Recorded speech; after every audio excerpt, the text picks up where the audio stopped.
Guys, it's a double your luck kind of week ahead where things to do with love and money, harmony, ease, and opportunity can open up in the sky for each of us in the Taurus part of our whole sign house system.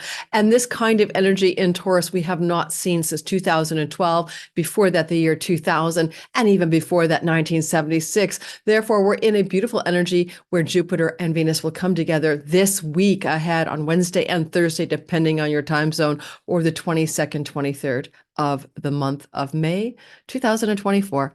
This is a very powerful degree at which they join forces. It's the 29th anaretic degree of the sign of Taurus. It is connected to the fixed star Alcyone in the Pleiades cluster, and it also is in a beautiful flowing trine to the asteroid Shiva, the destroyer, at the very tail end of Virgo. We're going to bring this all together and see how this works for you based on your rising sign, sun sign, and moon sign. You can listen to all three. The sun can be purpose and career, the moon can be your home and your body, and then the rising sign is ostensibly all about you. And also, we'll talk a little bit in the beginning about world astrology. I'll just cover a little bit of how this may play out for the collective in terms of finance markets, banking, economy, maybe even wars. But we will spend more time with you talking about your way of understanding this week ahead, especially in the larger synodic cycle, because this kind of Venus-Jupiter combination, the greater and lesser benefic fairy godfather and fairy godfather joining forces in Taurus, is relatively rare. It happens every 12 years. And so you want to go back and look at those cycles so that you can compare notes. This also happens on the yearly, of course, in a different sign, and we'll talk about that as well. So you can look back at some of the more recent conjunctions in the other signs, such as, of course, the more recent conjunctions in the signs of Aries and Pisces, etc., and Aquarius in the 3 years before this. Okay, so let's get rolling. If you're new to my channel, welcome. My name is Lori Lothian. I am a Western tropical zodiac astrologer. We are using fixed stars and minor asteroids as needed. We're using the whole sign house system of the ancients, still today used in India, and coming back into modern parlance. It is by far the most useful system. You don't know how to cast your chart in whole sign houses? No big deal. I have a free tutorial and a free Meanings of the 12 Houses PDF and everything else that is free in my description box below. Just trundle to the very bottom of my description box, click that more button, and you'll find all of my freebies and everything else about me, including my website and my my Patreon community and more, and classes I've taught and classes I will teach. Whew. All right, let's get rolling. Let's get started. Let's talk about the general principles. We do have an amazing Sabian symbol connected to this called a peacock parading on an ancient lawn. Keyword aloofness. Just think of a peacock parading on an ancient lawn. That's 29 degrees. Sabian symbol rounds up to 30 of Taurus. Make of it what you will. Make of it what you will. But according to the book that I like to use, A Screen of Prophecy by Diana E. Roche, Sabian symbols. A Screen of Prophecy. She says the key words are dignity, vanity, pride, drama, exaltation, exhibition, display, collective ideals, and enticement. And in a general principle, the 29th degree of any sign is turbulent. It represents an energy of completion, of reaching a mountaintop, of a masterful, end of the sign, of an old energy. It's old energy. In Indian astrology, if you have a lot of planetary placements at the end of degrees, like 28 to 25 to 29 degrees of a sign, these are deeply karmatic energies because you're completing something to do with long time playing in that sign, and now you're very old and getting ready to finish something. And also, 29 degrees can bring fame. Everybody who's listening is going to get some fame in their life, but some of you may be born with 29 degree placements in any sign, and that's fame. Finally, in something called the Egyptian terms, which is to cut each sign into 5 chunks of real estate belonging to the 5 planets. So we're discounting sun and moon, 5 traditional planets, Mercury and Venus and Jupiter and Mars and Saturn. It's usually the end of a sign where you're going to find the Mars term and the Saturn term. And that means that Mars and Saturn are malefic. So the end degrees of each sign tend to have the more difficult energies of Mars and Saturn associated with them. And in that regard, we also look at the end degrees, especially 29th, as having an element of turbulence to it. Now, this is still a good thing. I don't want to scare you because this is a greater and lesser benefic joining forces for you. And there are some indications of love, money, ease, luck, and harmony. We're not going to take any of that away, an opportunity, but it's for the world that we may see some of the more difficult circumstances around things to do with that completion energy. I would also mention this. I want you to understand the cycle here rather than the day of. A tendency I find in modern astrology in general is to discount the synodic cycle elements of reality when it comes to astrology, which is cycles within cycles within cycles within cycles. All right, it looks like when you look at a watchmaker and all the dials inside the clocks and the watches, dials within dials of time, that's what astrology is. And in essence, even though this is an event in the sky on a certain day, Wednesday the 22nd, Thursday the 23rd, again, as a time zone perfection at 29 degrees and 30 odd minutes of Taurus, it is also indicative of a reset button in the sense that, now just track with me here, please, okay? In the sense that we see Jupiter and Venus join on the yearly, once a year, and therefore set something in motion depending on the quality of the conjunction that lasts for the 12 months that follow. So let me give you the recent conjunctions in order of, timing.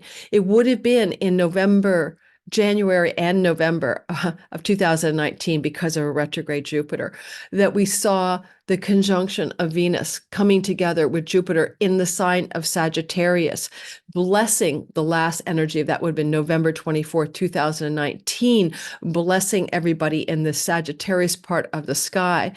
Depending, of course, on what you have there in your chart, what house Sagittarius is about, it brings an essence of opportunity, luck, ease, and harmony around love and money and kindness and friendship. So for example, if I use me, when I go back to November of 2019 until the next conjunction, which was February 11th of 2021, I know what you're saying. You're like, okay, can I really remember what happened back then? Can any of us go back in time and remember what happened between November of 2019 and February of 2021? I can. That was when I began my YouTube channel on astrology topics. And that was the window of time in which I got the lucky blessings of actually this channel seemed to start to work. For example, because Sagittarius is where my midheaven is. And so it activated my career stories. And indeed, it actually started January 22nd of 2019. And that's when I actually created my website for my channel. So that was a weird one just because we had retrogradation of Jupiter and it held things up. Then February 11th of 2021, Jupiter and Saturn joined forces in the Venus and Jupiter joined forces together February 11th of 2021 in Aquarius, and that blessing fell into a 12-month story until April 30th of 2022. So February of 2011 to April of 2022, it was game on in the Aquarian sky. Then we go April 30th of 2022. Jupiter and Venus co-joined in Pisces. It was game on for Pisces from April of 22 to March of 2023. Now, ostensibly, you could say Pisces sun, moon, and rising benefited the greatly. It's just like in February of 21 to April of 22, it was Aquarian sun, moon, and rising getting the most juice from that conjunction. And then from April 30th of 22 to March 2nd, it was all about Pisces. On March 2nd of 2023, it was Aries, Jupiter, and Venus co-joining. So from March of 23 to March of 23 to May of 24, it has been the Aries people, sun, moon, and rising, really feeling the energy of that conjunction. So I have an Aries sun and moon in my third house of the online world, social media platforms, marketing and selling, communicating and writing, etc. What happened? I want to give an example. Sun represents my career, for example. Moon represents my home. Between March of 2023, and May of 2024, I had the luckiest break of my life in a great rental property from a lady in Switzerland, and it's been amazing. I've got a beautiful lease. It's like a fraction of the cost of the prices of Vancouver with no endpoint month to month. Moon, home, blessing. What about the sun? Career elements in my third house. Well, hello, my YouTube channel just blew up since last spring. It has been the beginning of the real career of making this a possible thing, that I can actually be an astrologer on YouTube. And that is exactly what that blessing gave me for my sun and moon in Aries in my third house in my natal chart. So I want you to kind of get the idea that it's not about the day of the conjunction. If there's one thing I wish to teach people here on YouTube land, it's about cyclical reset buttons that run for days, weeks, or months. Every new moon is a reset button that lasts till 6 months later on a full moon. There is a cyclical nature of time for every event. It's not the day of, it's the cycle that's initiated, the synodic cycle that's underway. Synodic. It's when two planets come together in their sun and moon, of course, right? The synodic cycle, new moon, full moon, conjunction opposition between sun and moon. Venus and Jupiter come together once a year in a different sign, and it goes through each sign of the zodiac. So every 12 years, it's back in Taurus. Does that make sense? In the comments below, tell me if you're understanding what I'm saying. And if you're in the live premiere or the live chat with me, also let me know in the chat if you're understanding what I'm saying.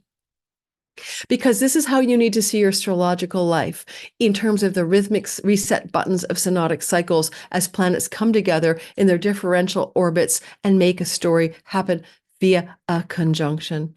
We just had Jupiter co-joining the sun in Taurus for the first time in 12 years, but that sets in a story when Jupiter joins the sun in Taurus around the 19th of May that lasts for 12 months in the Taurus part of your sky. So what about the idea of Jupiter and Venus and Taurus? When did this happen before? Can you compare notes? Because don't forget, the Taurus part of your sky is one whole sign house.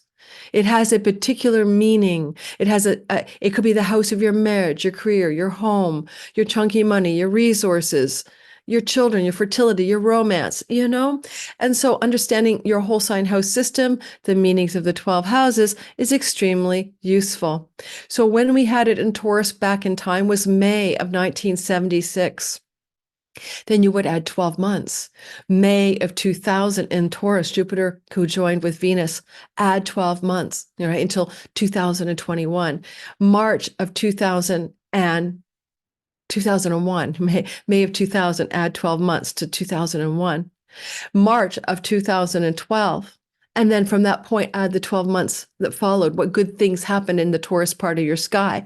May of 2024, add 12 months, right? Until next spring. What's happening in your sky? So you're going to go, hey, Venus, Jupiter, 29 degrees conjunction. May, right? The 23rd, 2024. Expiring. When? When does the next conjunction happen? That's what you need to consider that is in play, that is going to tell you what is next. And that's August the 12th of 2025 in the sign of Gemini. Okay. So this condition, and it's a little bit more than 12 months because we have retrogradations. So in this case, you're going to go from this point, May 23rd of 2024 to August 12th of 2025, when the synodic cycle resets itself in Gemini as Venus and Jupiter co-join. It's a little bit irregular because Venus every second year will retrograde. So we have something in play between May 23rd, 2024 through to August 12th of 25. That's very positive in your Taurus, my Taurus sky, that begins in earnest this week on Wednesday or Thursday, depending on your time zone. Now, that doesn't mean something good couldn't happen to you around Wednesday, Thursday. I'd say Tuesday, Wednesday, Thursday, Friday, right? On either side of this conjunction, of course, something positive can happen. A love, money, harmony, luck, opportunity, surprise, not surprise, but love, money, harmony, ease, flow, money, love. But it could also be a surprise because we have Uranus co-present in Taurus as well. So we could go with the surprise, sparks, unexpected energies as well. And that's going to be different, of course, than all the other dates I gave you in 1976, 2000, 2012, because we did not have Uranus in Taurus. So we got a little bit of the shock and awe, surprise, unexpected element in this particular time frame, not just this week, of course, but baking in a temperament over the next few months until August of 2025. So some of these good things in love, money, harmony, ease, flow, and opportunity can also be represented as having an element of the unexpected, right? Or the surprising. So keep that in mind. Now I'm going to show you the sky, and we're going to go through this week ahead. There's more than one thing happening this week. We're really focused for your sign on this Jupiter Venus conjunction. This is the super great sweet spot. But other things that are happening include Venus, Jupiter sextiling Neptune during the conjunction. Also, we have a Sun trine Pluto during the same midweek time frame, and that's this whole other ball game. And then we even have Venus trining Pluto on the weekend, the 25th and 26th. So we'll talk a bit about each of those as well. But Venus and Jupiter sextiling Neptune is a flavor that we're experiencing that bakes in over the year ahead. And when we do the all signs, I'll talk about how the Neptune factor and the Uranus surprise factor are really critical for how you interpret this new luck cycle over the next 12 months of your life, even beyond 12 months, because we're talking about it. It closes down next August the 12th. All right, so let me show you the sky. And we're going to get started here by a picture of the sky. Here we have it. I might just happen to be set here for a Cancer rising. It's of no importance, really, one way or the other. So what I want to mention here is the star Alcyone at 0 degrees of Gemini in our current time frame. This is a star as a part of the Pleiades cluster, the seven sisters and their two parents have been added now. There's 9 stars. There's a Lascaux cave painting from France, 17,000 years old, that shows over the shoulder of the bull the stars of the Pleiades. So this is a star system that has been recognized and revered from time immemorial. The Pleiades have unfortunately been associated with times of bereavement, grief, and sorrow. And there's ancient myths to do with a calamity, something bad that might have catastrophically befell humanity, connected to the seven sisters, which are also bereaving and weeping sisters as well. So I will say this only in the context of of what's going on in the world right now. We're not spending a lot of time today on world event astrology, but we have had a lot of grieving women in particular. The star Algol for corpses and bodies and stuff is also not too far off from the placement here. Algol is around 27 degrees of Taurus, and the star of weeping women and women who are crying and in sorrow, Alcade, is trine the star Alcyone of the seven sisters. All said and done. There's a temperament here. Ptolemy said the star Alcyone was the nature of Mars and the moon. So there's also the idea of moon, women, mothers, Mars war. And I just would say, to some degree, I think we're coming to a completion degree that's turbulent regarding wars in the world, and where weeping women and corpses and bodies have been piling up, and where there's been the death of a great many children and mothers. I think you all know the answer. I'm not going to name the place in the world. I'm trying to get the algorithmic bot off of me for using a bad word that starts with G and ends in E a couple of videos back. So we're no longer going to name the places, so you can figure it out yourself. And because this is a turbulent and anaretic degree, it also has the quality of things that come to completion, but it's not always easy. It's like, don't forget, Venus is and Jupiter are about to go over the cliff into the sign of Gemini. Just think about, in any real way, it's symbolic of a great affinity and declarative mastery of the element of Taurus, and now they're going to have to tip over into Gemini. And therefore it's kind of along the lines of, you're going to graduate from school and you're going to go off into the big wide world and do something new. You're biting your fingernails. There's resistance to the movement to the new place as a turbulent cliff is ahead. The nation starts with an I, who's at war in the Middle East, has its sun at 23 degrees of Taurus. Now, that's not within the Pleiades cluster, but it is still an important place because we just saw Venus and Uranus co-join there. And the sun is the birthday chart of that nation. So it's a solar return baked in, as well as it is the emblematic leader of the nation, right? Which is the sun of any national chart. And there's a lot of intensity because of the Uranus-Venus conjunction at that place. And so I'm just pointing it out, because it is also in the milieu of the nation of I that's in a war right now, where there's a lot of this energy playing out in the sky. Finally, I will mention one more thing. What is the Egyptian term of this particular placement? Because the Egyptian term is important in this regard. And so, because I want to say, I don't always use Egyptian terms, right? I'm not like addicted to them, but I'm just Googling that right now. It's going to be Saturn or Mars, table of Egyptian terms, because it really is at this analytic degree. We want to be sure we know who's the ruler of that term or its chunk of real estate. Of course, when you have to type and you're trying to type while you're doing a recording, Egyptian terms. Now you can get a table of the Egyptian terms, but astro.com has the actual ability to add that as one of the elements of the wheel. And you don't even have to, in this case, look at the table of the Egyptian terms. But I'm on a table of Egyptian terms in the back end of this video with you. And it is letting me know that the 29th degree of Taurus is the term that belongs to the planet. I'm squinting into my computer, Saturn. I thought it was Saturn.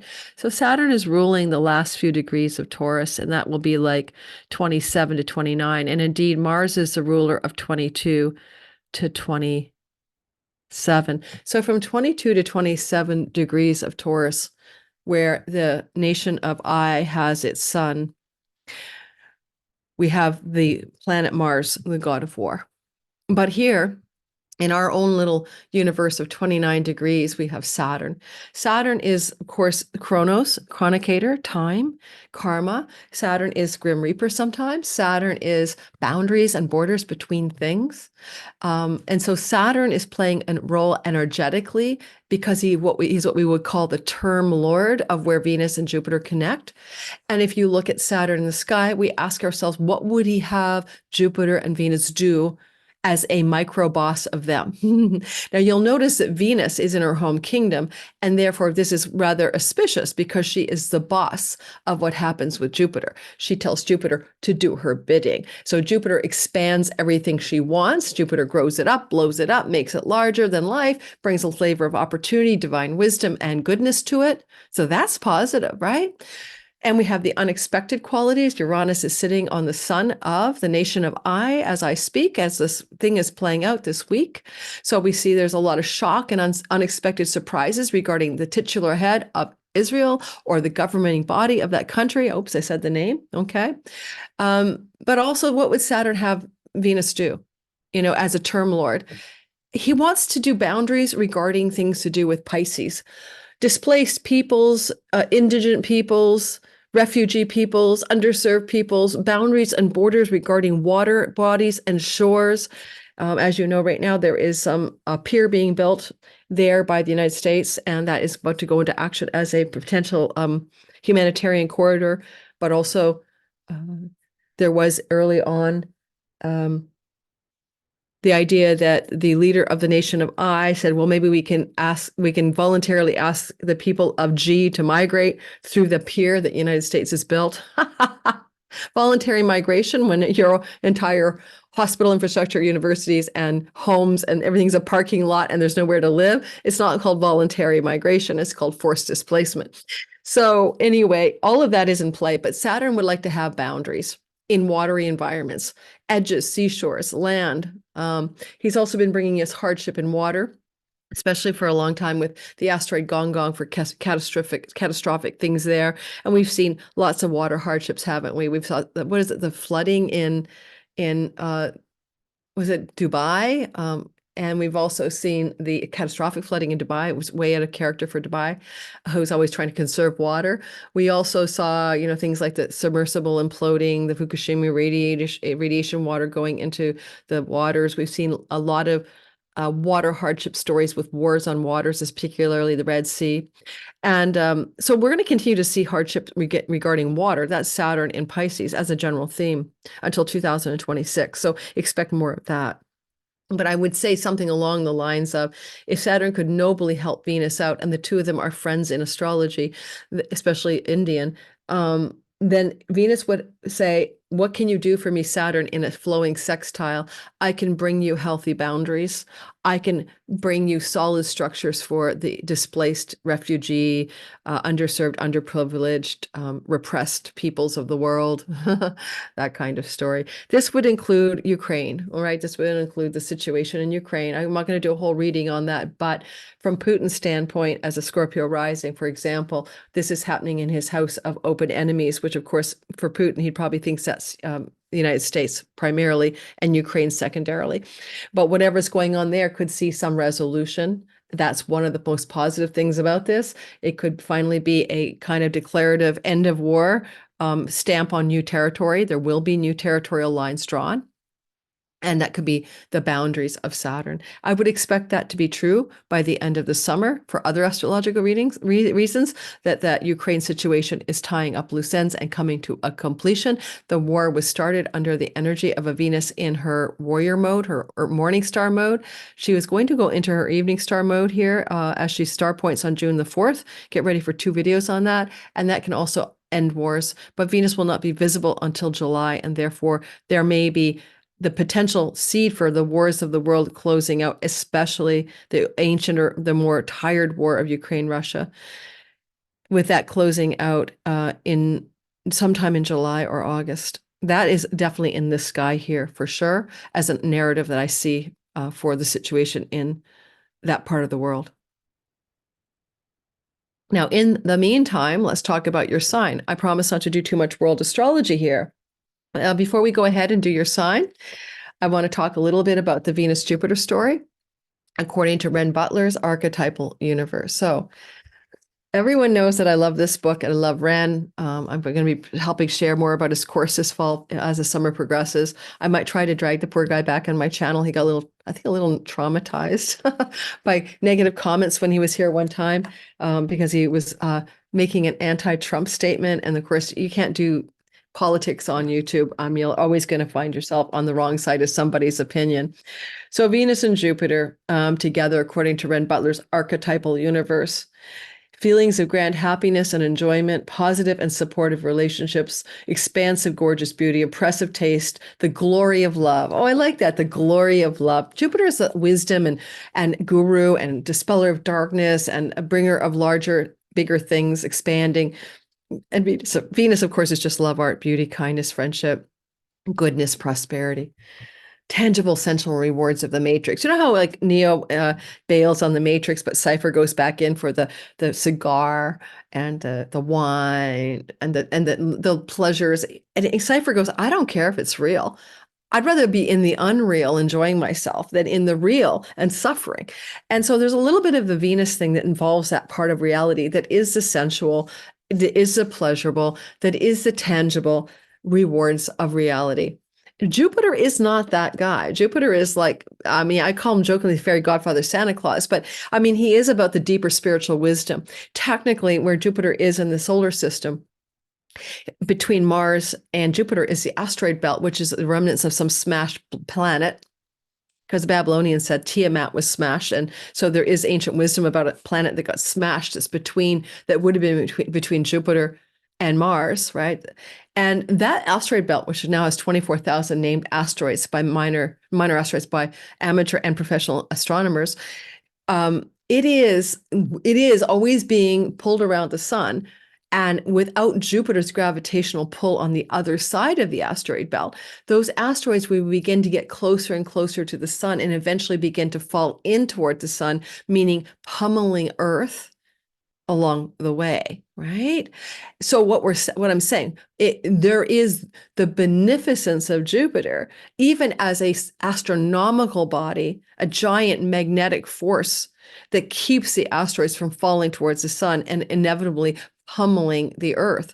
So when I look at Jupiter and Venus, I think Jupiter wants the goodness of life, the sort of like the guru, the spiritual wisdom, the knowledge, deeper knowledge of life. Years ago, I had a dream that I went to Jupiter and there was these tablets of knowledge, like stellae of knowledge on the planet Jupiter.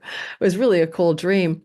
And I would say that that is indeed that imperative for what Jupiter can offer us, the world, as he's at the anaretic degree with Venus, a return to goodness, a return to wisdom, a return to cosmic order, to create good order from chaos. But Venus is just about pleasure. What do I enjoy? What do I want? What brings me delights and satisfactions in the earthly plane, the earthly delights? And the two of them can be, anytime two planets come together and touch each other in a conjunction, is in Indian astrology a planetary war. Who has the upper hand? Venus does, because she's in her home kingdom of Taurus. And so in that sense, I think it's just like when Venus is under the beams of the sun, if she's in her chariot, like she's in Libra or she's in Taurus, she's somewhat protected from the radiation of the sun or the blinding light of the sun. Maybe, and I could argue what we're seeing here is that Venus is also protected from, like, she's also holding fort. She's the one in charge of what Jupiter does, or even what Saturn wants to do as the bound lord. But she's also with the nobility and the goodness of Jupiter. So it's not just about good enough. It's not good enough when Jupiter and Venus come together in Taurus for us to only pleasure seek, right? Or to want to be in the matrix at the expense of understanding it is a matrix. This is a matrix, guys. I don't know how your synchronicities are lately, but I'll be like writing a newsletter, like say Cosmic Moonshine. I'll type the word something like crazy, like petticoat. I'll type the word petticoat. And then I'll be listening to a podcast at the same time. I'm always multitasking, and they'll say the word petticoat. I'm going to tell you one story, then we're going to do all signs, okay? My partner and I had a 3-part series of synchronicities with the word sea bass. He says there's some frozen sea bass in the fridge, so we thought for dinner tomorrow. That's one. The next day, he goes to a store, a computer store, to get some exchange of parts for something. And the guy's name in the store is Seabass something, his last name. Okay, Poland. And so who has the name Seabass? And so James comes in and goes, you won't believe it, but I just met a guy named Seabass when I was at the computer store. Now, so last night he said, let's thaw the Seabass. The next day, he bumps into a Seabass somebody, right? His first name is Seabass. And then we were watching a show called John Sugar. And a character in the show that night is called Seabass. We had 3 Seabasses within 24 hours. That's the kind of thing that's really heating up in my world. You know, again, petticoat's not a usual word. I'm typing it. I hear the word petticoat. It's one thing to be typing the word the, and you hear the word the. It's the weird way that the universe is elbowing each of us to wake the F up. We are in a simulation of some sort. We are in a matrix of some sort. We've got so many glitches in the matrix, which I call synchronicities, kisses from God, or glitches in the matrix, to wake the hell up. Whoa.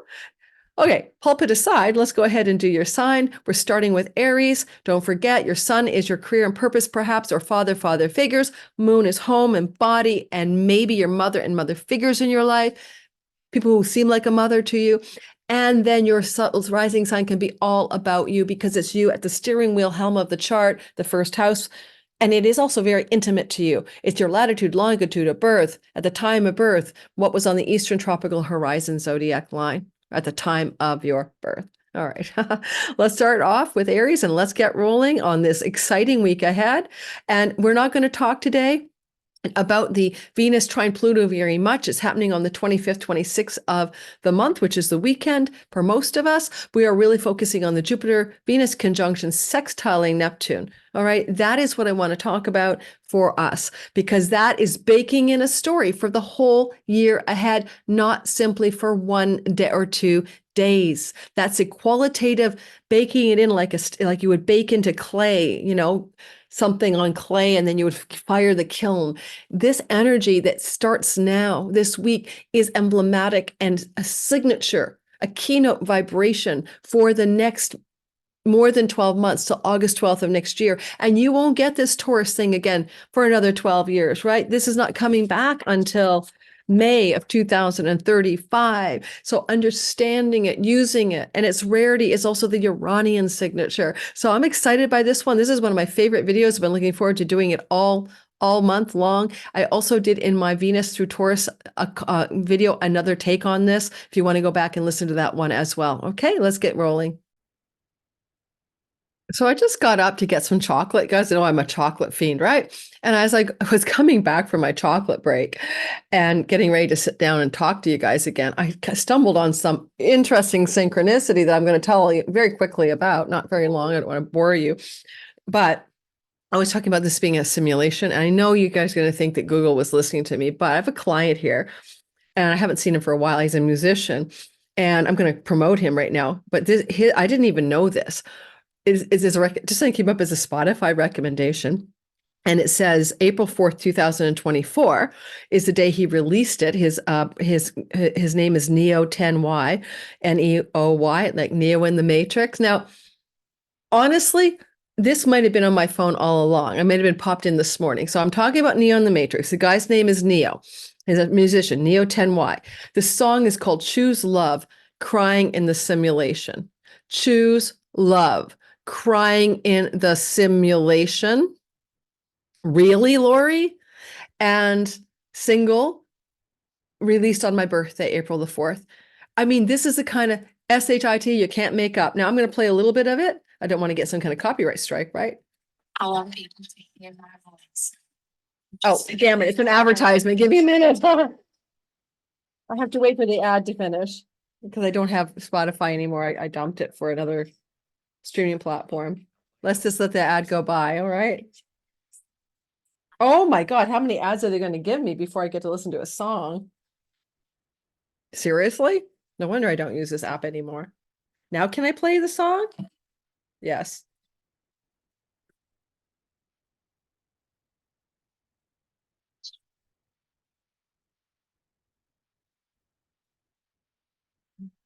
I choose freedom, I choose possibility, and I choose love. Wow. I feel like very serial all of a sudden. Choose me. Okay, guys, I choose love, I choose freedom. Crying in the Simulation by Neo.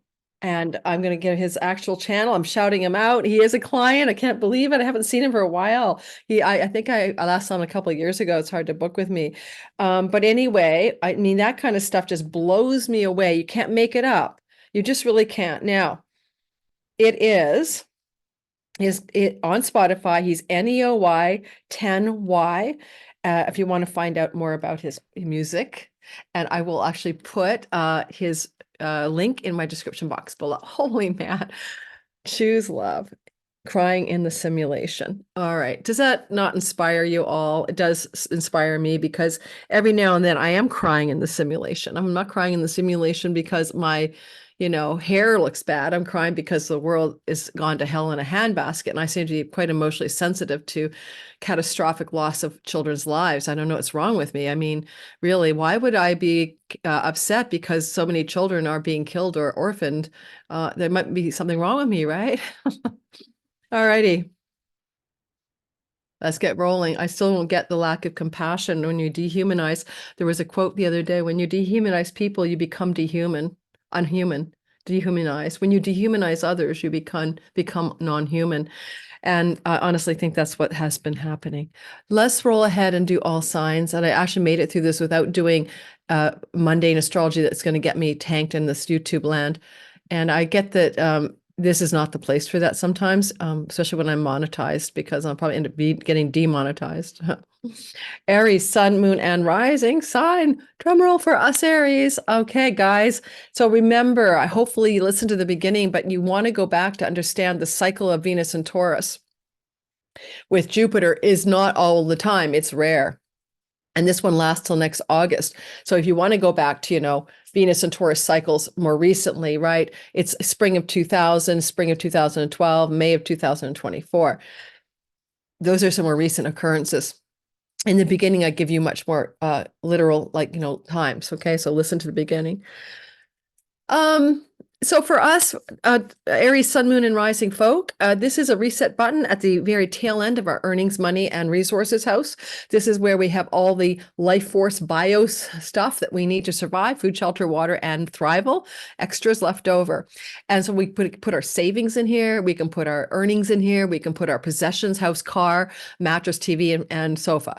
So it's that kind of stuff. It's the I have house. Now, our I havingness is coming to a very critical turning point. that is going to last until next August. We did have this turning point energetically in the spring, March of 2012, and then you would add roughly a year, and what kind of I-havingness has changed for you. For me, I started making money online as an editor at the Elephant Journal and Good Men magazine online. That was a new story for me. I'd never made money as an editor online before. And then if I went back in time, as you may do as well, into May of 2000, I started making income. What did I do in May of 2000? Because there was a turning point in my second house of earnings. May of 2000. What was I doing in 2000? I was just peaking out actually in my career, and I ended up quitting my career path within the next year. So it really is going to depend on what other elements in the sky looked like, just so you know. But I ideally, though, you're seeing some kind of turning point shift, some kind of new beginning and or endings here. And this is going to last until next August. And I do want to remind us all that we also have, and I didn't cover this for the world, I completely forgot to cover it. We do have a flow to Shiva, the destroyer. Now, Shiva the destroyer isn't about death. It's about what must fall away so something new can grow. Just like when you have, because of Shiva, there's the preserver, the destroyer, and the creative energies, right? The three archetypes. And so let me just give you a quick delineation on my software of how it is described here. And I'll remind myself of that all signs part of the story, that the way that Shiva is described in this software is, yes, because we have three parts of reality in Hindu philosophical ideas: Shiva the destroyer, and then we also have Brahma the creator and Vishnu the preserver. Okay, great. So ruled the end of all cycles, okay? The end of a cycle, destruction in order to make way for new creation, and it's the inner masculine drive. And we can also talk about it having how you prepare for the end and what comes after, and experiencing major loss and emerging to create oneself anew. All right. So, I mean, for the world, we don't have to talk too much about where there's been major loss and destruction, and now we have to create something new, right? That's obvious. But in your own little Aries world, where are you going to kind of have a energetic ending or destruction, or the end of one area of your earnings and work stories? That's what that is, that Shiva in the workhouse, so that you can create something new. I know for me, I'm probably not going to see clients much more, because it is an ending of a 5-year path of seeing thousands of clients. And I just know that I've come to a point of completion. And so that energy is playing out what is coming to a critical turning point in the next year, but also it's blessed, and it brings luck and goodness and harmony and ease, because that's what Venus can do in her association and her connection to Jupiter. Because of that sextile, this is also the energy of what you might want to create structure and form in when it comes to 12th house matters. This is ideal for the completion of an addictive pattern, substance, or habit, things that you ingest. This is also energetically a really powerful combination for giving yourself new forms and structures for international borderless income and revenue over the months between now and August the 12th. And finally, with Venus, Jupiter here, and Uranus, there's always the element of surprise. What is it you're not seeing? Ooh, surprise. And with the sextile to Neptune, where is it kind of got a magical dreams come true vibe? Because really, as soon as you see Saturn and Neptune together, it's how do you make tangible and concrete the visions, fantasies, and wishes and dreams that you have? And you're going to kind of do that here in terms of earnings and foreign shores, or substance habits and abuses and addictions, and qualitative happy endings to those problems in an almost spiritual way. Let's say Neptune at 29 degrees can be enlightenment-y, and some of you may have a massive spiritual awakening or breakthrough that allows for the letting go of a self-undoing addiction, habit, or pattern, so that it's not so much about white knuckling it. For example, I desire, don't desire, I want, I don't want, I'm not gonna, but rather just you don't care anymore. Like the end of the desire for that cigarette, that vape, that wine, whatever it is you're struggling with. Also, with the Neptune energy here and the enlightenment quotient, right? It is possible that you may have some spiritual enlightenment around the basic survival and safety needs of your life. And that sounds like a weird thing to say, but maybe there may be some shift in your own psyche around fears of not having enough, not fears of not being safe in the world. And there can be a transformation in the next year of great magnitude about that.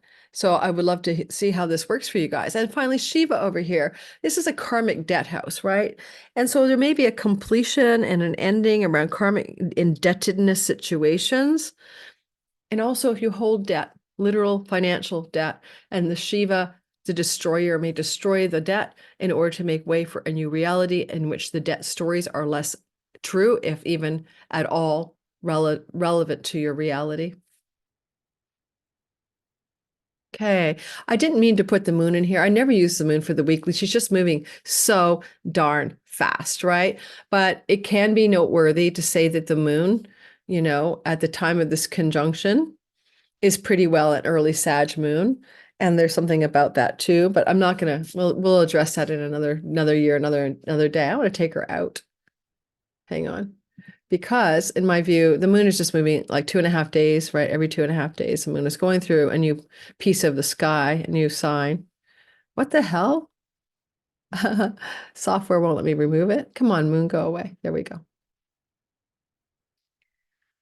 Holy moly, where am I? Okay, I'm back.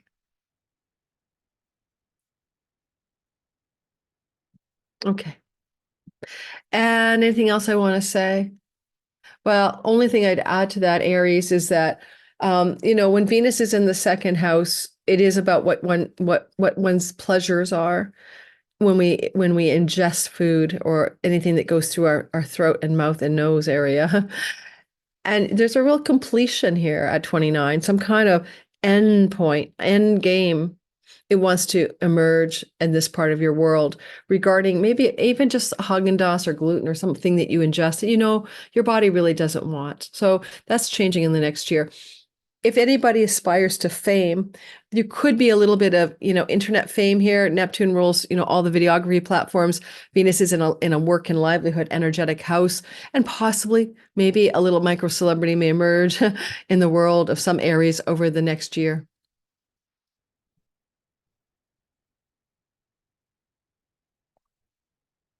Taurus, sun, moon, and rising sign. So you are ruled by Venus. She is resetting herself in the house of you. She did this in May of 1976. May of 2000, March of 2012, and here we are, May of 24, not seen in next until 2035. What you want to think about when I gave you those dates is literally what happened in roughly the year after, not just the day of or that kind of thing. Because what we're doing when we see Venus and Jupiter is setting a cycle reset button regarding things to do with love, money, ease, harmony, prosperity, opportunity, growth, and expansion. The double benefics, double your luck in the Taurus part of your sky. Obviously, if it's your moon, it's your Taurus moon. It could be about your body and home, luck, luck, luck. If it's your Taurus sun, your career and purpose matters, or luck for your father. But also, if it's your rising sign, it's just you are lucky. Everything about you is lucky. You are walking around in your Midas touch zone, hopefully with no harm done. And the energy is like to be the vibe of this wise, expansive, yet pleasure-seeking, tangible rewards in the game of life energy as you embody that, as you live that, as you recognize that about yourself, as others see it in you, as your character in the simulation has a really golden touch of good stuff. Four-leaf clover in your pocket, horseshoes up your butt, the whole thing, right? So it's a very fortunate time. And maybe if you went back in time and looked at it, you'd see similar things happening back in the past and the dates that are mentioned in the beginning of this video. Every 12 years, you get a year of good luck. Now, we have the unexpected surprising qualities of Uranus here. So some of this stuff we can't predict. It has a kind of left field shock and awe lightning bolts of unexpected surprising luck that you're not necessarily able to compare to the past because Lord Saturn and Neptune are in a sextile to this environment.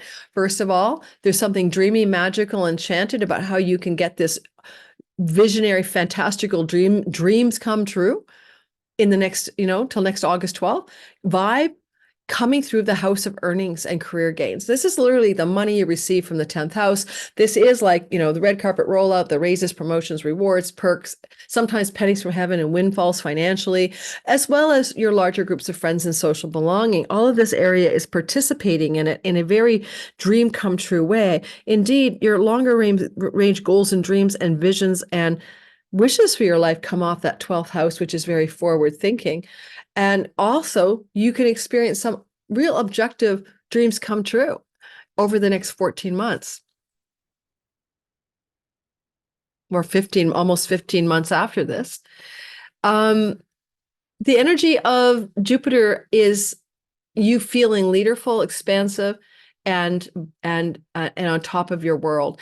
This has been a way that you've been able to perceive yourself and your reality, perhaps since Jupiter entered this part of your sky last May, got even better after the beginning of this year when he was direct and no longer close to Rahu or the North Node. So, this has been a developing story. And now it's not just, it is ending. And, Jupiter is moving out of this part of your sky on May the 25th, and Geminis get it next. But it's baking in like into clay, a signature that flows over through till next August of you being really at the peak of some masterful success story of your own self. And you're really at the top of your own castle. Now, I would say that with this trine to Shiva, the destroyer, what needs to be destroyed or ended, or what is going to end in the fifth house of romantic love, in the fifth house of relationships to your children, in the fifth house of creative entrepreneurial projects, what needs to come to a close so that this rebirth of self and luck is flowing in a positive way. This is a flowing trine with Shiva, and therefore I do not consider it to be harsh. For example, a child may leave the home for school. For example, a love relationship may come to a very gentle namaste closure, that kind of thing. So rather than look at it with with trepidation, something is dying so something can be born again.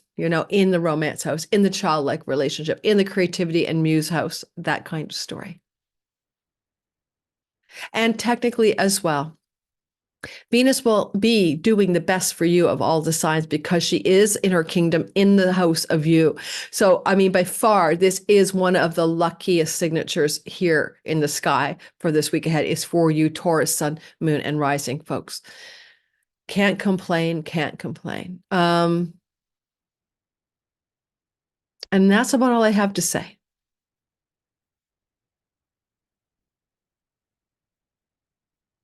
Gemini, Sun, Moon, and Rising sign. I can sort of relate because my son has progressed now to Gemini for the last, oh my gosh, how long now? 15 years or something. The progressed sun moves a degree a year from the place it's set when you were born. Okay, I have a 14 degrees Aries sun. So this is a story for Gemini, okay, of number one, deep, profound spiritual transformation and awakening, because the 12th house at its best is the full spiritual liberation, that nirvana samadhi, right? And if that's a part of your path, if you've ever even put your energetic thoughts towards spiritual enlivenment or spiritual breakthrough, this is definitely there because Uranus adds that element of breakthrough. Don't forget, Jupiter, Venus have joined forces in your spiritually inclined 12th house in May of 1976, in May of 2000, in March of 2012. And then for each of those, add about a year. But this time we have Uranus, and that's like the pineal gland and the third eye opening up and insights and bold shock and awe. And most spiritual awakenings, when they blast through, are like a lightning bolt that hits you. Kundalini rises, your third eye opens, you're seeing the world differently. And I don't mean being woke or spiritually awake to the world shit. I mean being enlightened. So if you are a Gemini on an enlightenment path, okay, at any level. And the sun, this is true for the rising sign and the sun most, because the sun is your soul as well as your purpose and career. Then this energy is in play for you. Now, if you don't want enlightenment or that's not your cup of tea, no harm done. Venus sure does love her pleasures in the matrix. This is bed pleasures, right? So real enlivenment of your sexual bed pleasure, and also of solitude and being alone and being in a contemplative space, maybe doing creative writing projects behind the scene or other kinds of creativity, off time, downtime, alone time is very, very juicy for you, very, very satisfying in some way. And also revenue generated from far off foreign shores and lands, foreign entities or international companies, or even moving to another country and making money there.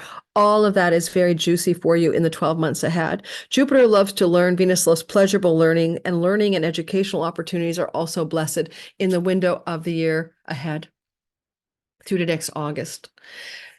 Energy-wise, when we see that Saturn is the bound lord for this conjunction, And we see that Neptune is also in a sextile from the 10th house. No two ways about it. There's career and reputation, dreams come true, and blessings as you form new structures and boundaries around your career. If your career involves Neptune, Instagram Reels, TikTok, or YouTube videos, for instance, those are Neptunian places, as well as music, photography, videography, screenplays, Hollywood. Those areas of career endeavors are also extremely blessed over the next few months until August of 2025, when we reset in the sign of Gemini. Shiva the Destroyer wants to destroy your home. Oh, guys, sorry about that. But it is kind of like a destruction for a new beginning, and it can be home and homeland. Given that there's trines from the 12th house, it can be the beginning of the end of your homeland. Some of you may repatriate or move to another country. I'm doing the El Camino in Portugal, and I bet I'll fall in love with Portugal and want to become an expat there. I have so many friends who've done that already. I missed the golden ticket visa, but I don't care. They have a digital nomad visa. So for some people, some of you may be repatriating, expatting, moving to another country, changing your home. Shiva the Destroyer, I doubt, is just changing your domicile. Like, I'm going to move to the apartment down the street. I mean, he's a bigger energy than that. It's a death and rebirth. It's a wholesale ending for a brand new beginning. So divine masculine forces are recalibrating where you live, your home, your homeland qualities over the next 12 months. Or your relationship to your mother, or your relationship to your childhood, and your karmatic and ancestral patterns can also be in a huge energetic death rebirth, ending for some new flowering to begin. Okay, I'm going to pause the recording in a second because I am dealing with the spruce trees and all of that are budding here in Vancouver, and my eyes are so itchy and watery. So give me a second while I fix that problem because my eyes are just driving me nuts. I just checked the pollen count when I took a like an eye bath. And it's like tree pollen high, grass pollen high, ragweed none. Thank God. Manage your allergies, shower after being outdoors. Okay. I know all the hacks, guys. I have some quercetin in the house. Oh my God. I don't even have allergies that are that bad. So I can only imagine people who have really bad allergies right now to the pollen out there, how they're doing. Okay, so continuing on, I'm in Vancouver, Canada, if you wonder where, if I didn't say. I am recording. Was I recording through the whole thing and I was like putting eye drops in with you guys? Probably. Oh my God. Oh my God. I don't even know. I better have my sister just edit that out if I was. Okay. Let's keep on going. We're moving past the Gemini and hang in there with me, guys. We'll get through this together, one step at a time. All right, Cancer, Sun, Moon, Rising sign. Here we have this most beneficent double your luck, Jupiter, Venus coming together. It happens every 12 years in the sign of Taurus. Go to the beginning of my video to also check out when it happened in other signs. But you can go back to May of 1976, May of 2000, March of 2012. This May 23rd, and then May of 2035. You want to understand it to be about a year afterwards that this is still playing out, not just the day of, and this week it's happening on, Wednesday, Thursday, depends on your time zone. It is a blessed place because Jupiter is in the house of his joy, in your 11th house of good spirit. This is a blessed energetic as well because Venus is in charge of Jupiter, telling him what to do. This is Uranian. It's got some surprises, not just this week ahead, but of course of the next year, unexpected, surprising developments that are positive regarding friends, groups of belonging, greater gains and financial gains from your career, your elder sibling, one above you, blessing you in some coolio way. And this is also just a general wish fulfillment house. And so some dreams come true suddenly, shockingly, surprisingly, and you're absolutely delighted. Why not? You want to compare to how it played out before, but you didn't have Uranus surprising you, and you didn't have Neptune sextiling the story. This is allowing for also the tangible dreams come true, tangible fantasies and aspirations of the ninth house to formidably become concrete and tangible. And those ninth house matters include dreams and goals regarding your spiritual faith, religious path, spiritual ideology, things to do with higher education and book publishing. Dream publisher, anyone? I have a few Cancer risings who are authors. Things to do with the ninth house can also be about your third marriage. If you're in a third marriage, the environment of the third marriage itself. Ninth house Matters can also connect you to visas and foreign travel opportunities, examples, and publishing and broadcasting. I think I said those.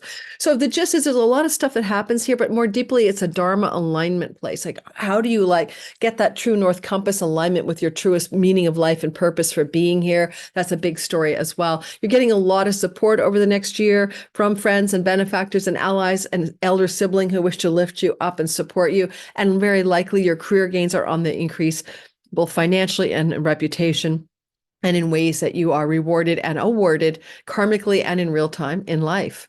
With Shiva, the destroyer, in a trine from the third house, this could indicate a wholesale destruction or ending or completion for sure of matters to do with younger siblings, aunts, uncles, cousins, neighbors, and neighborhood, especially with the South Node here. I'm wondering if some of you are going to not only change your neighborhood, but sell your home or leave a home behind. But there is a major change regarding also travel and travel opportunities as it applies to the next year ahead through to next August. If you're thinking of education, because both 9 and 3 are educational houses, we're talking about some educational opportunities emerging here as well. Shiva the Destroyer is trining this event as well as Neptune sextiling dreamy travel opportunities, dreamy educational opportunities, dream come true opportunities in all of those areas. Are you writing things? You may be destroying and ending one writing path to begin another. Third house can involve writing. And ultimately, there are third house people, and it could be a wholesale destruction of a relationship that is no longer needed to an aunt, uncle, cousin, sibling, neighbor, neighborhood, environment, person. You just may have to end that relationship for something good to grow in the house of karmic and cosmic rewards. Or it just may come to a completion for some reason.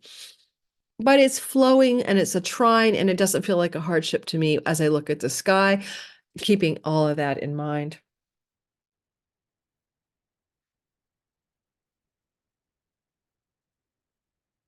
With Venus ruling the South Node and you looking like you're letting go of some real estate, land, home, or homeland, maybe the new direction in your reconstruction, rejuvenation after the death and destruction of that is because you're going to have some relocation connected to siblings, because both younger and older siblings are axes 3 and 11. And finally, you can benefit financially from an elder sibling as well over the course of now until August of next year.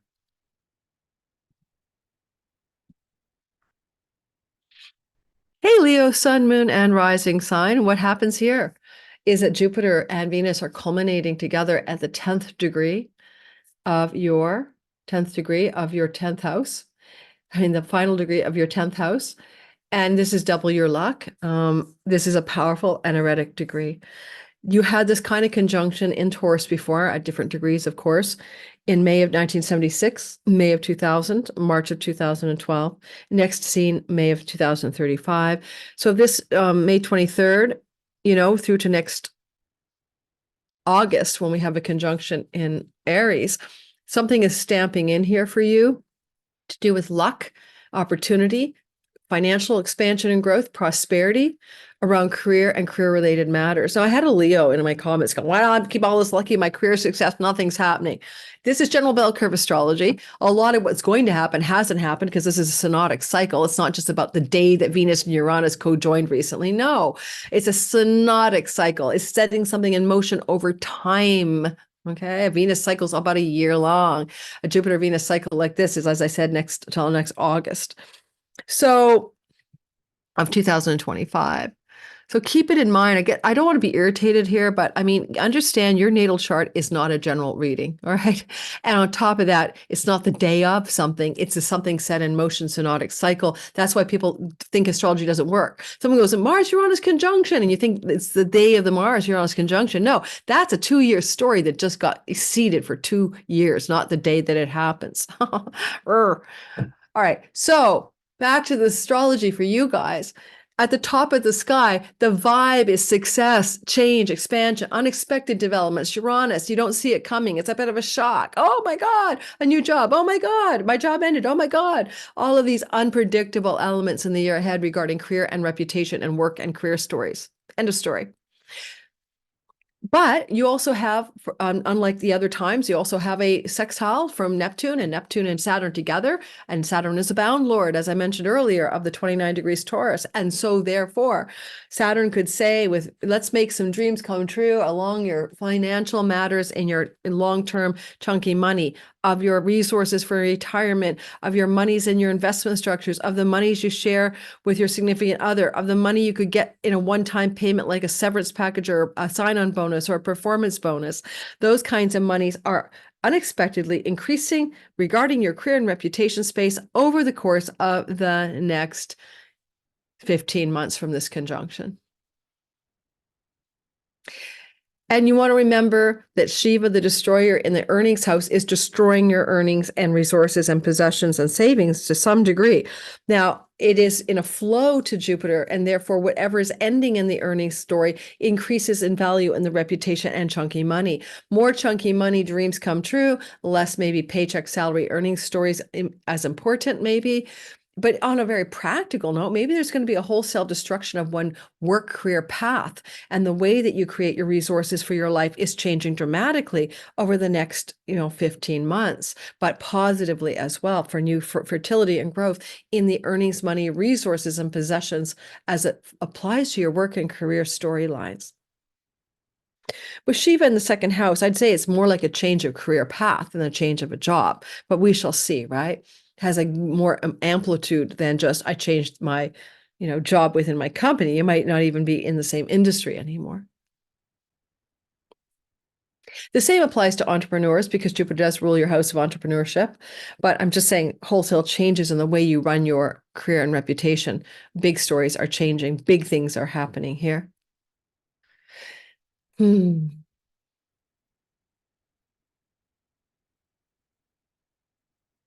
Okay, moving into the next sign. Virgo, sun, moon, and rising. In the story here, Virgo, you have a lot of shift that's coming in the next 15 months in terms of ninth house matters, because this benefic blessing that's happening on the 23rd of May that does run through till next August is somehow going to connect you to greater luck and opportunity regarding foreign lands and foreign shores, visas and passports, court and legal matters, academic and academic settings, book publishing. It's a big energy. It's an intense energy. Some of you may spend time abroad, move to another country, get your dream book publisher deal going. Find yourself, ninth house can also be organizations that are like governmental bodies, getting some lucky breaks there, maybe getting a job in such an organization. NGOs and humanitarian groups are up here as well. Also third marriages, so third long-term committed love stories that are as significant as if you're married, living together, monogamous many years, that kind of thing. Those relationships are blooming and blossoming as well. And there's a lot of surprise here. You may not expect it. Unexpected surprises. My daughter's just finishing her SFU, her Simon Fraser University education. She was at McGill as well. And maybe there's going to be some unexpected surprises in the end of her education and as it applies to next year, and good ones at that, right? Maybe she's going to unexpectedly want to go back and do a secondary degree. I'd be shocked if she did that, but you never know. Also, the father figures of our life can also be the ninth house as well as the 10th. I should have mentioned that for the Leos, but so some changes in those father relationships as well. Now, Shiva the destroyer is, oh, wait a minute. And then Saturn, Neptune. So this is your significant love story, your primary marriage type relationships, your legal agreements and contracts. And maybe even here, ninth house, seventh house is business partnerships and the audience marketplace to which you output your 10th house stories. Saturn is making some of that feel a little bit hard. Virgo rising friend entered a business partnership. A lot of Virgo rising clients are having some difficulty in their marriages with Saturn moving through their 7th house. For some of you, it's just your marriage partner's not doing well. He or she is tired, anxious, burdened, melancholic, or depressed. I've gone through a hard time. And so I want to bring that up because this is embedding the significant other house as well into the narrative, because Saturn is the bound lord of the conjunction between the two planets here, Venus and Jupiter. And because Neptune is sextiling the whole shemazel. So some of the things that have been challenging you in your significant relationship are coming to critical turning points. I will say quite likely positive because it is a sextile, but maybe it's something as simple as you and your partner are going to move to another country, travel quite significantly abroad, get a legal status. This is a house of churches, get married, right? So that kind of story is going on in the sky for you and those of you in significant relationships. You could start a new relationship under this in the next year, and it would be a very long-term, lasting, committed love. Saturn being a sextile energetically, and Neptune very dreamy and soulmatey. But what I would also think about here is you have Shiva the Destroyer in your hands. You are the one who will burn down the whole damn thing in order to get something new to grow. And that includes burning down the whole relationship if needed, burning down whatever you need to burn down in the ninth house of academics and book publishing and foreign lands and court and legal matters. You are willing to make a real death archetype happen when needed, because the Destroyer is also connected to the creation god, Brahma and the preserver, Vishnu. So what you need to destroy is to make room for the growth of the new. And you're looking at the realm of your seventh house. Juno is here. I didn't put her in here. Through what partnerships in love and work and agreements you really want to keep. And you're willing to burn down the ones you aren't going to keep or let them go, destroy them in order for new growth to happen. So I will say for the Virgos in relationships that may have a shelf life, this can look like in the next 23 months, the end of that relationship, because you are Shiva the Destroyer, gazing over at Saturn, the chronicator in your marriage house, the Time Lord of endings sometimes as well. Otherwise, some of you are having a rejuvenation because there's major changes happening in your significant love stories with committed love partners. Okay. I want to go stick my eyes in running ice water. I think I'm going to go out and buy an allergy drop. I had my windows open all day yesterday for airflow, and it was not a good idea. Anyway, moving on. A Libra, Sun, Moon, and Rising. This video is really long. I'm realizing I'm going long today. I am recording. Please tell me I'm recording. Yeah. Libra, Sun, Moon, and Rising. Venus is the Lord of your sign. She is giving you a reset button of great magnitude with Jupiter in your eighth house of chunky money. And this can give you a lot more money, including inheritance money over the course of now through to this week through to August of next year. And maybe some surprises this week as well, regards of chunky money, tax rebates, insurance payouts, money from a business investment, taking off a stock investment, credit card, bank loans, and mortgages are all a part of the eighth house, as well as the inheritance stories. Now, in this story here, you'll see that this is a very important event. I mean, you've had this before. Go back to May of 76, May of 2000, March of 2012, May of 2024, of course, May of 2035. But this time we have unexpected, shocking, surprising elements with Uranus. These are positive money surprises in your mind anyway, shock and surprise. And also we also get the new energy of a sextile from Neptune. And Neptune is like that. I want to make some of your longer range dreams come true in the sixth house. Now that can eliminate financial debt because you've had to do that. That could be a dreamy desires to get the perfect career and work job stories going, and health matters in recover from health matters. But because we're seeing money here, and this is a work house, work and debt and money stories are coming into a dreamy, surprising, positive direction. And that looks really good over the next 15 months. At the same time, I was thinking to myself, what about Shiva the Destroyer? What do you need to wholesale burn down, destroy in order for new growth to happen regarding addiction, self-undoing, bad habits, patterns, but also foreign lands, foreign shores, entities, people, and places? Because this is all flowing from the 12th to the 8th house. And these are two spiritual moksha liberation houses. And even there's karmic debt of this part. You guys might be really cracking open and ending and beginning anew as you really release yourself from psychological trauma and ancestral and karmic patterns and debt and karmic debt storylines that have burdened you in some way. And with the South Node moving through the house of your identity, that's true anyway. Time to lean into your spiritual side and move away from just your attention on the material realm.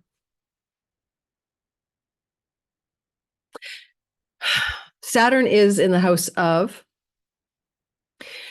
rentals, tenancies, and pets. as well as, this bound lord status may say that Saturn will like to provide new rental situations, pet situations, especially since Saturn rules your home, leasing and renting of homes and new homes in the course of the next year or so. And I'm just going to say with Mars at the same time in your house of significant partners and relationships, some of you are going through stress there, and it may also indicate some major changes in those relationships as well over the next year. Just keep that in mind. Oh, I'm sorry. I'm going by day. Day by day. Now I had a song from the 60s. Da na na na na na. Da na na na na na. No, it's the 70s. Day by day. All right, Scorpio, sun, moon, and rising sign. In the sky, what we're seeing in the sky is a Jupiter-Venus conjunction.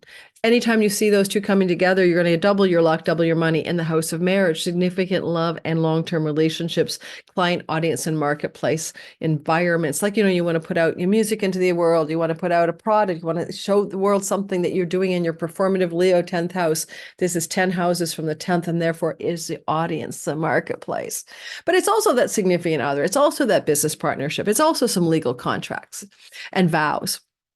And so therefore, you might want to go back to 1976, the month of May of 2000, March of 2012, May of 2024, of course, and May of 2035 coming. This is the Venus-Jupiter, Venus-Jupiter, Venus-Jupiter conjunction. And it resets about a year after each of these events, major stories in your significant love house. So what is going on? What is happening here? Well, if you're single, this is like meet my dream soulmate, perfect partner, yay me, this is the one, especially with the sextile to Neptune. Single Scorpios, go out, meet people, have fun this year ahead. This is like the dream relationship, the dream soulmate vibe that can last a long time. There's baking in a flowing sextile from Saturn, the bound lord. At the same time, if you're in a relationship, it can only look good in the relationship as the next few months till next August go through the story. It could indicate maybe some longer held dreams and goals in that relationship, even including pregnancy and fertility coming to fruition.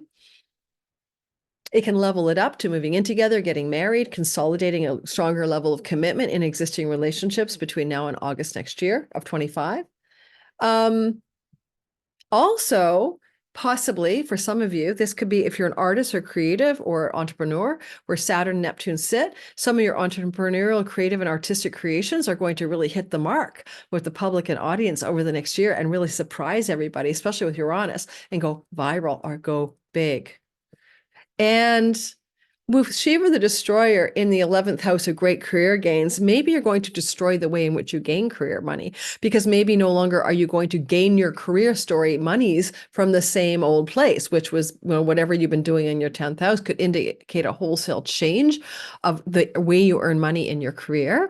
You may also want to destroy some groups of belongings and friends and friendship circles that are no longer the right ones for you, but that's okay because it does flow to whatever's going on over here in that marriage house or in that audience marketplace house. So you may be wholesale sort of leaving behind a whole cadre of people that you have been associated with in the recent times. Your existing children are here, and there's a flow from both Neptune and Saturn to the 7th house. So things to do with your existing children are also very positive, and your relationships to them over the course of the next year. I'm going to take a cold shower next. Sagittarius, sun, moon, and rising. So in the sky here, we have Venus conjunct Jupiter in your 6th house of work, health, pets, rentals and tenancy agreements, debts. And 1976, May, 2012, March, those two planets came together here before. So in those dates, you want to add a 12 months minimum to see what unfolded in the synodic cycle, but it made some positive changes in that area of your Sagittarian reality. Now, this time we have some new flavors. We don't never had Uranus shocking and surprising you. Shocking changes of rental agreements is very auspicious for you because Neptune, Saturn are in the house of the home. So I think a lot of Sagittarius are going to be able to rent out a property or become a tenant of a property unexpectedly and surprisingly in ways that may delight you, that feel like super lucky and auspicious over the next year.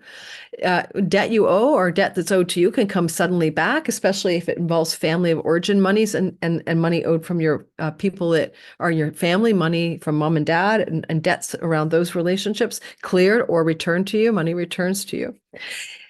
Pets, beautiful, surprising, and positive developments around pets, if that's something you want. And pets that you can bring into your home, obviously, with Saturn in the fourth house. Dreamy opportunities in and from your home connected to work and livelihood matters.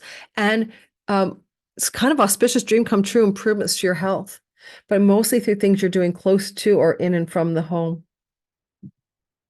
So if you have a health problem, Sagittarius, there could be some significant health increase in an unexpected way over the next few months until August of 2025.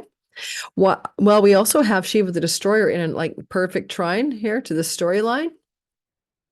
Shiva the Destroyer may say something like, let's completely overhaul and end and complete and destroy a career and reputation path that we've been on so that we can fortify and grow something new in work and career matters. A lot of wholesale reinvention and work and career stories is on the books here. And don't forget, Mercury is in the stellium and he rules your 10th house, right? So this is a story of some kind of reinvention around what you're here to do in the career and reputation space. And I should say, even just addictions, because 6th house, 12th house axis invites in the question of what self-undoing bad habits, patterns, and addictions could be beleaguering you. And there could be some real vast shifts in those matters in and from the home, especially if it connects to karmic patterns from your childhood, Saturn, Neptune in the 4th house, that you can relieve yourself of the systemic, familial addictions, habits, and patterns in the story of your family of origin and recover from that in surprisingly positive and sudden ways. Capricorn, sun, moon, and rising sign. In the story of you, this is a fertility transit. If you are of a fertility age and you can have a child, you or your partner, oh my goodness, this can open up a pregnancy, fertility, child conception and birth year. This is because Venus is a fertility ovum sperm kind of goddess. This is Jupiter who rules children. This is unexpected surprises. So you are looking at a window of the next 15 months until August 12th of 2025, where unexpected fertility is blossoming. Now, at the same time, this 5th house is your artistic, creative creations, procreativity, creativity, entrepreneurial stories, romantic love. This is definitely a single Capricorn can meet their dream partner, romantic partner. Existing romantic relationships become much more intense, but also much more surprisingly good. Ultimately, joy, fun, play, pleasure are going to increase dramatically, as well as money, luck. And I mean speculation, like gambling, stock markets, casinos. There's this luck can strike like a lightning bolt in the house of your financial matters. As a result of this, you guys should be definitely really willing to every day, every now and then play a lottery ticket. Yes, of course, on the 23rd, when this happens, buy a lottery ticket. But otherwise, just know that this is in place until August of 2012. It's the good fortune. And we have a benefic conjunction and we have Uranus for surprising good fortune coming your way. And if you're an entrepreneur, it's also surprisingly good entrepreneurial success as well, and artistic creative success as well. Your own children can have children. So unexpected, surprising, oh my God, I'm going to be a grandparent. Unexpected, surprising, positive things for your children in general, including your firstborn as well. Most aptly towards your firstborn, but toward all of your children, unexpected positive surprises in their lives as well. If you're trying to sell a property, just want you to know that's the gain from the sale of a property, and you could unexpectedly bounteous surprises in how much money you make from the sale of a property. Because this is sextile, Saturn, Neptune, and Neptune's the bound lord of the conjunction, this is bringing in this element of kind of dreams come true, consolidated, tangible results of what you wish to see happen in your 3rd house of siblings, short distance travel, neighbors and neighborhood, daily life, writing projects, online world. Those things are really looking like they're part of the good glory of this conjunction over the next 15 months. And the Shiva, the destroyer, is speaking to us from the ninth house, and that's the ninth house of foreign shores and travel, visas, higher educational placements. Shiva might want to end something to do with a foreign shore or foreign land to kind of destroy that part of the story in order for something new to grow and emerge. Now, it is potentially between the ninth house and the fifth house, which is a Dharma house. Dharma houses, a deeper meaning would be the end, or the beginning and the end, the destruction and the beginning of a truer life's purpose and meaningful direction in your life, so that you feel like you're on purpose. You're leading a purpose-driven life in the next 15 months through to August of 2025. The emergence of clarity around purpose, along with joy and creativity and vitality and innocence and wonder and awe. Those are fifth house, ninth house feelings that want to find you in the next year. Ninth house of God, Shiva the destroyer, you're losing your religion. Some spiritual path could come to a deep, profound ending for a new spiritual awareness to emerge.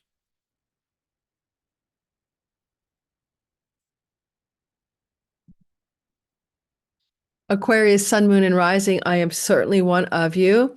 We have this conjunction of Jupiter and Venus in your fourth house. This is indicating that you are going to reset your life in terms of where you live, in terms of your home, in terms of what you do in your home, to be bounteous, lucky, and prosperous in and from your home. Now, you have done this before, right? This is not the first time. You want to go back to May of 76, May of 2000, March of 2012. And each of those instances, you add a year to see what kind of changes you made in that part of the sky. So as an Aquarius rising, for example, if I was to go back to 1976, I traveled to Mexico City in Mexico, Acapulco, for a school trip. And it was the first time I had the experience of another homeland, right? Of living in another, or experiencing another culture and land. So that's kind of that excitement of that. And in May of 2000, what was happening? Because I'm trying to remember May of 2000, like roughly May of 2001, what was I up to? Yes. That was the beginning of leaving the United States of America to move back to Canada. It was the runway ramp for that transition. And then in March of 2012 to March of 2013.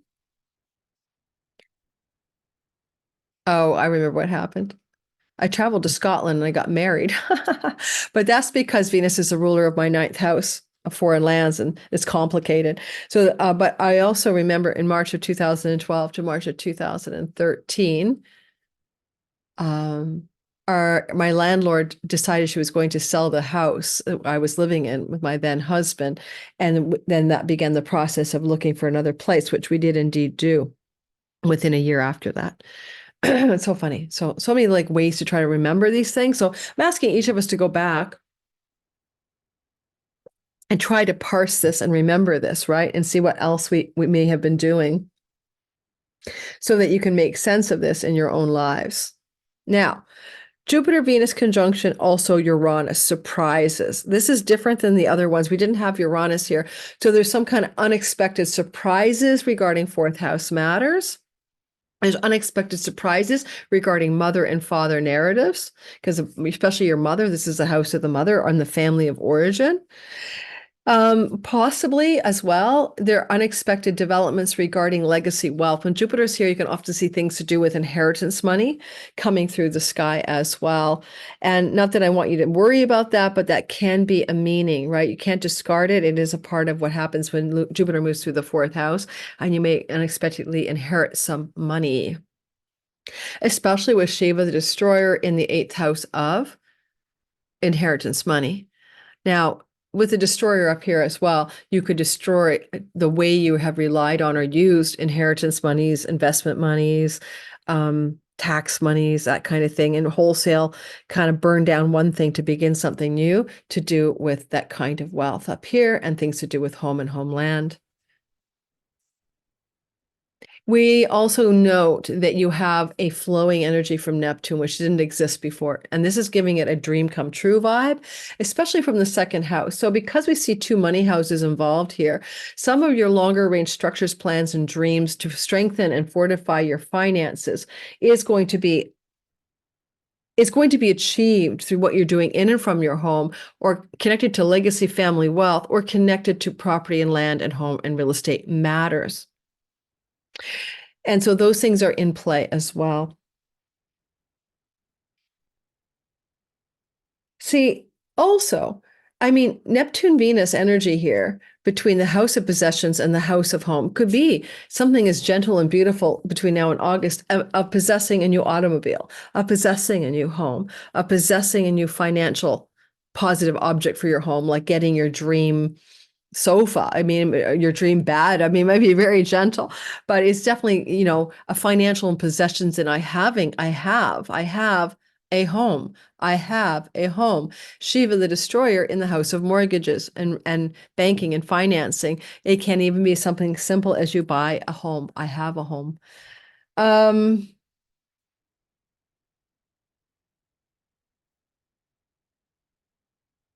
You can be extremely unexpectedly prosperous and abundant financially, with new levels of financial success from something you're doing in and from your home, but it's culminating at 29 degrees. So it's nothing new. It wouldn't be like suddenly you're going to open up, you know, a beading business, or you're going to start making knitting sweaters from home. It has to be something you've already been doing. It's coming to its crescendo. 29, it's a culmination energy. So for me as an astrologer, I can say I might have my most astrologically lucrative year from my, you know, home. I'm making my videos at home. I'm doing my classes for my Zoom at my home.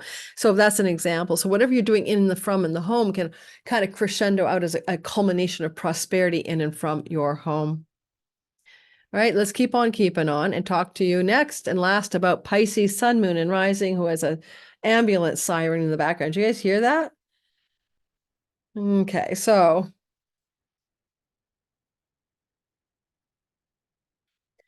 first of all,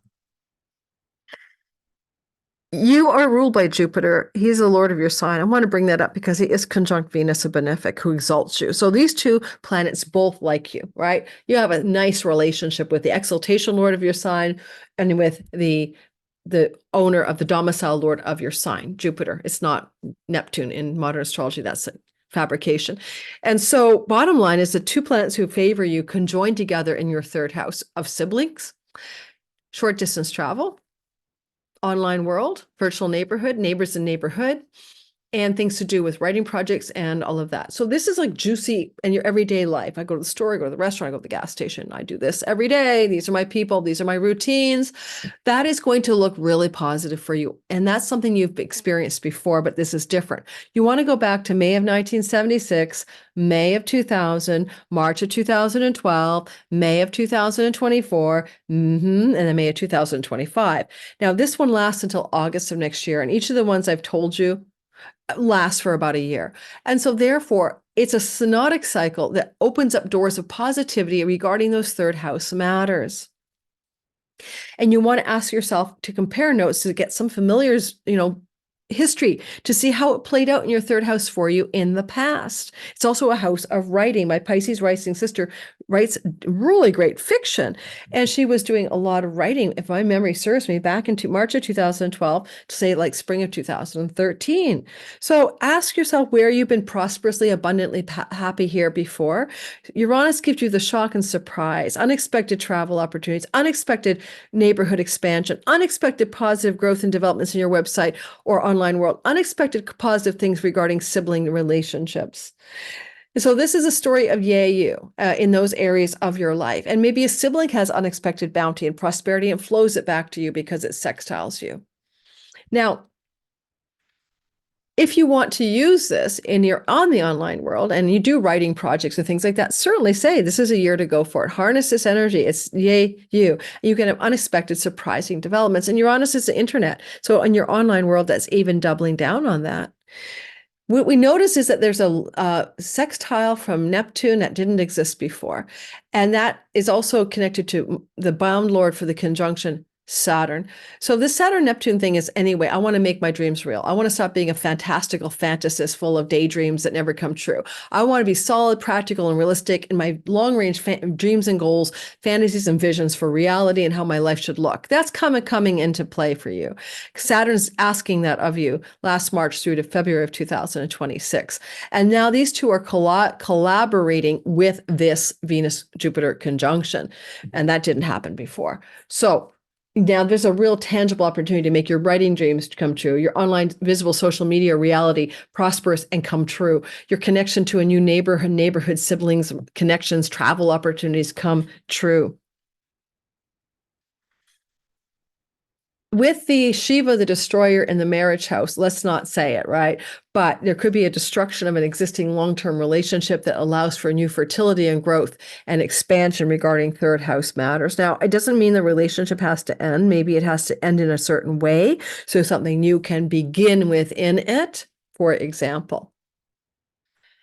Yes, of course, you can meet somebody new if you're single, and the destruction and beginning of Shiva is the beginning of a long-term romance connected to, meeting someone in a local restaurant bar, an online dating app. And so I guess a single Pisces could use this for a very positive new relationship that could go the distance because of the Saturn sextile.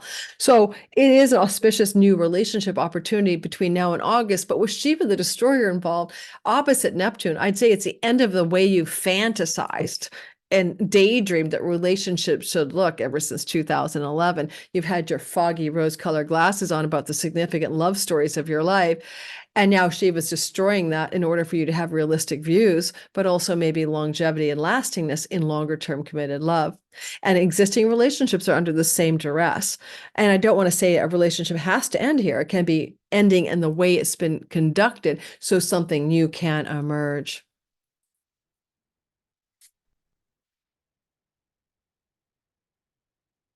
And that's all I've got. Thanks for listening to this video today. To everybody who made it through, I think this is extremely long. I didn't mean for it to be so long. Recording on May 17th, a Friday, for my Patreon community. Early access, ad-free.